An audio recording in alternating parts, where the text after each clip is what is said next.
Warning! This review is heavy on spoilers and comedy. I recommend that you don't watch this unless you've watched the FNAF movie yourself. If you haven't, then here's a quick spoiler-free review.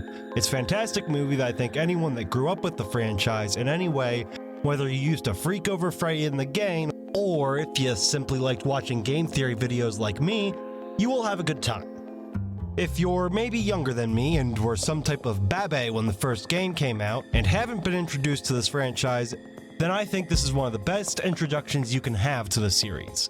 So go watch it and enjoy yourself if you haven't.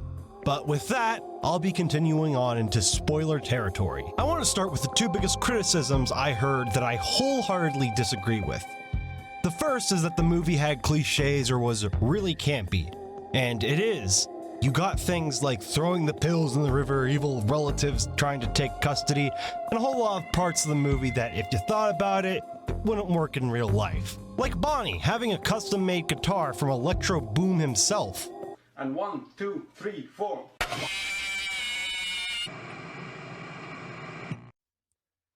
But two things. One, it's a kids movie, not a documentary.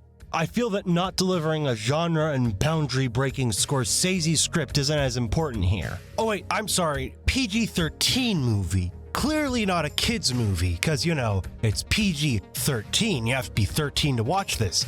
I mean, look at all these PG-13 characters on obviously 13-year-olds' birthday decorations. Clearly for the more mature of us.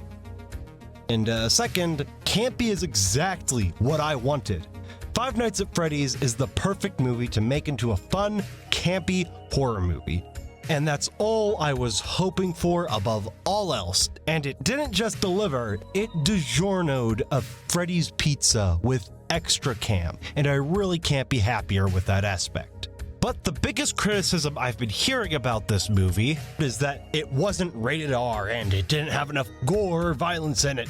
Again, I wholeheartedly disagree that this movie should be rated R. Now, I do understand why people are saying that. The people that grew up with the original games are older now, that includes me. Believe me, if there was an R-rated cut, I'd be as giddy as everyone else to watch it. But I really don't think that should happen. Why do I not want something that I would be incredibly excited to watch? Well, let me tell you a story that I think sheds some light on that. There's a vivid memory I have from around the time of this game's release. I remember driving up with my family to a Christian camp that we used to go to. I don't remember exactly why we were up there, or the trip itself, or anything else about that day. All I remember is that there was a moment where I was standing outside alone, looking into the dark night of the tree line where the forest began. Void of my mind was no thought of God like this camp intended. Instead, the only thoughts running through my mind, getting me worked up and truly frightened, was of Freddy Fazbear. Hi there! You should kill your parents! Parents! Then I'll give you Freddy powers!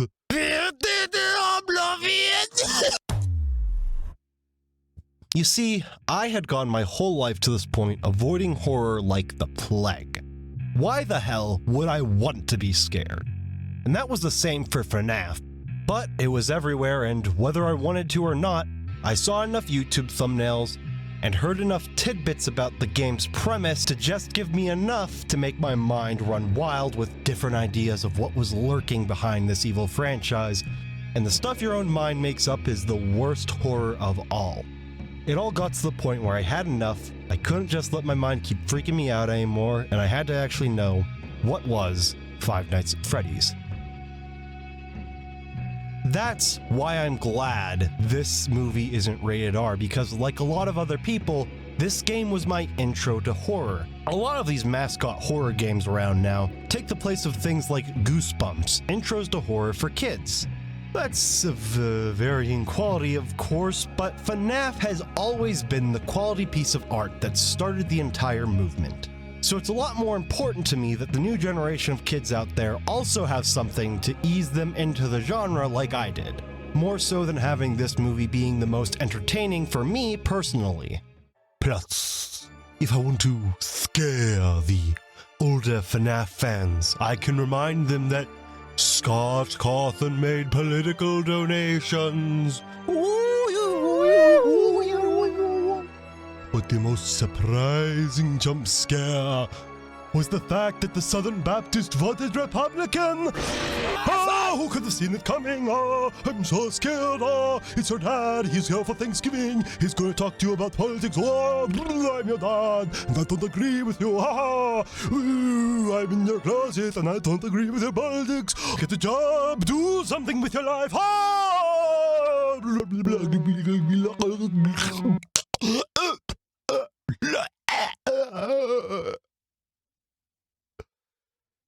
But what makes this movie actually good? Well, like I said, if you've been a fan of FNAF, you will love this movie. It really stays true to the games, and I don't just mean it makes a bunch of overt references, which it does, but even in the more subtle ways. This movie tells a lot of its story through these dreams that Mike has, which is incredibly similar to how the death minigames in FNAF would give you the bigger picture on what was going on. During the break-in scene, when the robbers were being hunted by the animatronics, you could figure out which animatronic was going to kill them if you knew which rooms each animatronic haunts in FNAF 1. It also does a great job of just, telling the base story of Five Nights at Freddy's. Let's be real, the story of a serial killer stuffing kids in suits has become way more complicated than it ever needed to be. This movie does a great job of chopping away a lot of the fat, while keeping the core of what the story is supposed to be about. But it still keeps in some names and other events that you'll recognize. It's not lore accurate to the games at all, but it's all for the better. I would rather have a good story than a story that obsesses over staying in line with every small lore fact that proves Freddy suffers from testicular torsion. My balls are twisted up.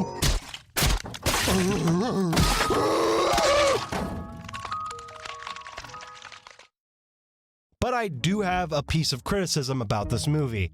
Not as some snooty guy or something like that, but as a fan of the franchise. The animatronics did not get a lot of action. Let me explain that. I don't mean that they didn't get enough screen time or that they should have cut down Mike's story. I mean that when they are on screen, they're kind of just standing there. You don't get to see them do much. The scene where they're most active is when they're building a fort, which is not what I was expecting out of, the Five Nights at Freddy's movie.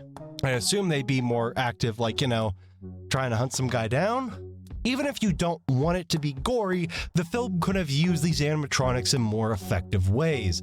For instance, when Mike's in a dream and gets sliced up by all the kids, I kind of felt robbed. What would have been a lot cooler was if Mike woke up in the Freddy chair, broke out, and then had to get away from the animatronics hunting him, and he could have gotten his cuts in that chase. Like, I understand Foxy was chasing him, but I mean, more than him, a more intensive chase.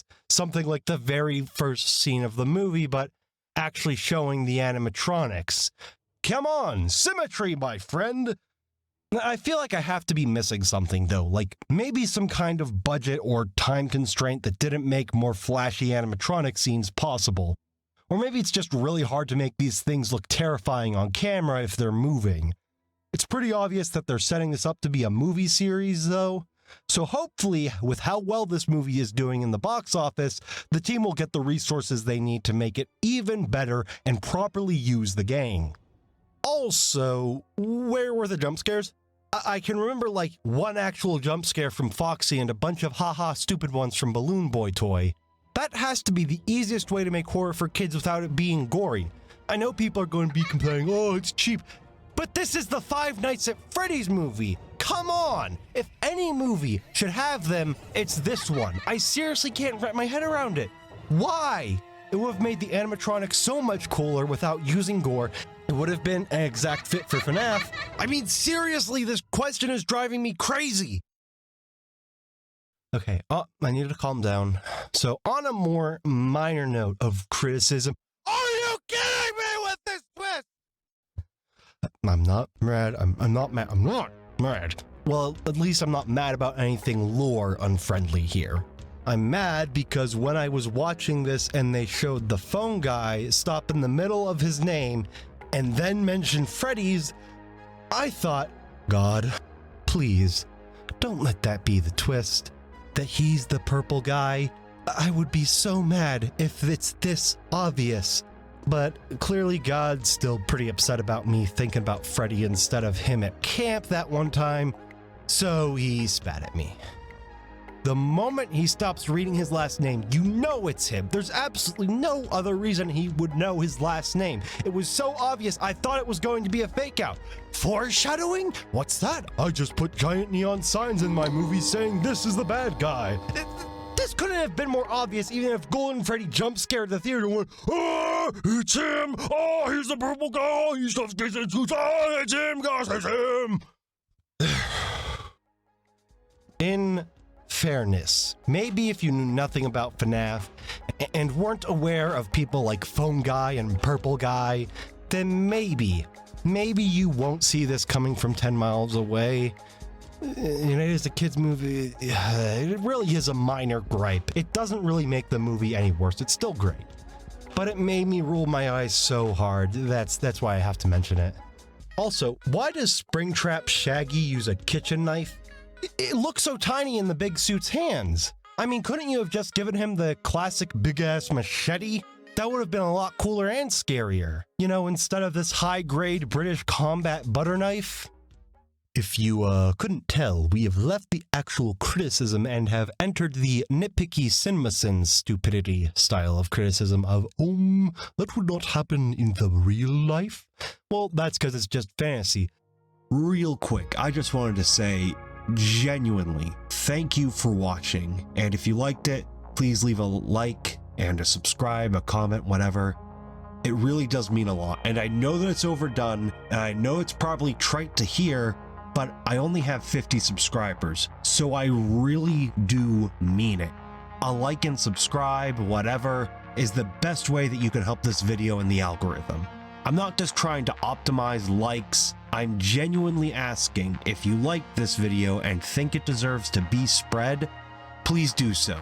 You're one of the very few that get to make that decision, and regardless of it, thank you for watching. But now then, back to the BS. So, slide 2 in proving that FNAF isn't a documentary. Why did the criminals decide to raid Freddy's when Mike isn't there? I mean, the whole reason they did it was to get Mike fired by making him responsible for letting a break-in happen. But you can't really put responsibility on someone if they're not even there. Were they just hoping that he was going to have an unreasonable boss? I know Vanessa said they left the door unlocked, but they literally crowbarred the back gate open. I'm pretty sure that's not leaving something unlocked. I understand she might have just said that because she's working with Afton, but the robbers don't know that. So why did he break him when he just watched the guy that he wants to get fired leave? Why would he do that? Why? I mentioned it before, but Bonnie's guitar. Why is there high voltage running through these? I understand that this scene was to show Mike the animatronics can be dangerous, and Afton probably added that to make Bonnie more deadly, but that just makes me disappointed that Bonnie didn't fry that robber with his guitar. You can show electrical deaths in kids' movies, right? But still, when I overthink this guitar, nothing about it makes sense. Where is it getting its high power? I mean, it's not connected to Bonnie, and how are there not constant arcs of electricity between them? And how does it not arc to his hand and burn through his glove whenever he tries to strum that thing? Does Bonnie have insulated gloves? These questions were vital to the story, Scott! You should have just cut out every cameo to explain this one question. I don't care how integral you think that Marky Pat makeout scene was. I want justice for Bonnie! Bonnie! Why aren't you real? Why can't you be real? Why aren't you real? But why? Bonnie! Why can't you just be real? And tear my pants open and give me some of that!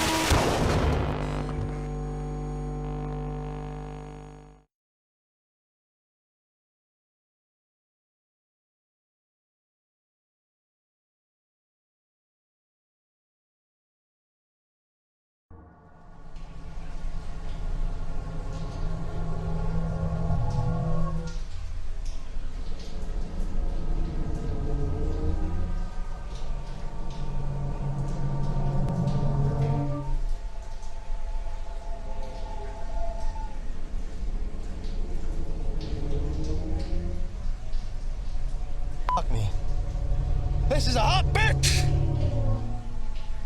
Those kids in the suit don't know what it's like to be crap. I'm in the recording studio, cooking up anything to kitchen and up, boy. I'm about to take that from each struck, my man!